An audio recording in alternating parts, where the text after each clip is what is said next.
All right, guys. So everyone's been asking for the content to keep coming, so I'll keep it coming. Unfortunately for me, but good for you, I'm going to have another pretty big project we're doing on this truck. So this is the truck we replaced the entire fuel system on. I got the truck put together, fired up, running.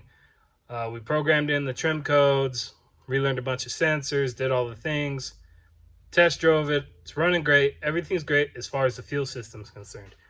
The issue I'm having is the turbo vane learned position. So if you guys know anything about these trucks, there is a vane actuator on top of the turbo, and it has to, prior to firing or starting the engine, it opens and closes the vanes and learns their tolerance, I guess. So what I'm having an issue with is it's above. The high end of the limit's like 285, and it keeps learning at 290, 289, 293 even when it's super cold. So let me take you over here and kind of show you what we're dealing with. So that right there is the vane actuator, and GM's recommendation on this when you're having this learn position problem is to change the actuator, and if that don't work, buy a turbo, which comes with a new actuator anyway, so that's kind of annoying. But what I did is I took the actuator off my other truck, which has zero issues, tried that actuator, still the same problem. The old actuator from this truck is on that truck. I learned the position on that truck and everything's great, no issues. So it's not the actuator.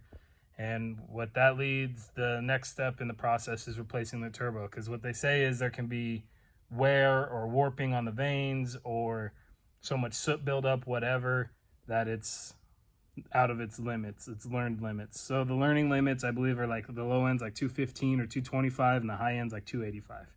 So as I said, and I was getting way above that.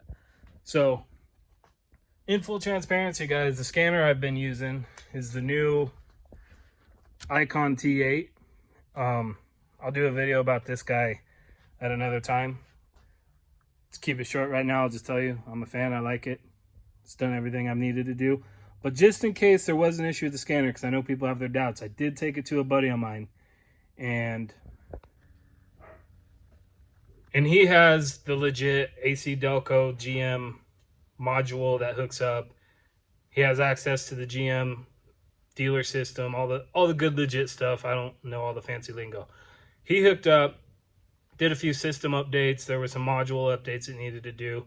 He tried to learn it and was getting the same values I was getting, so that eliminated the scanner being the problem. I attempted to hot rod the truck around, get it nice and hot. Did a couple of forced regens on it, getting that engine temp as hot as I could get it. Tried to learn the value with the engine temp hot. Still was coming up. The lowest I got it to learn was 286, and if that's hot, and the colder it gets, the more out of tolerance it was. So stay tuned, because that'll be the next video, the turbo replacement.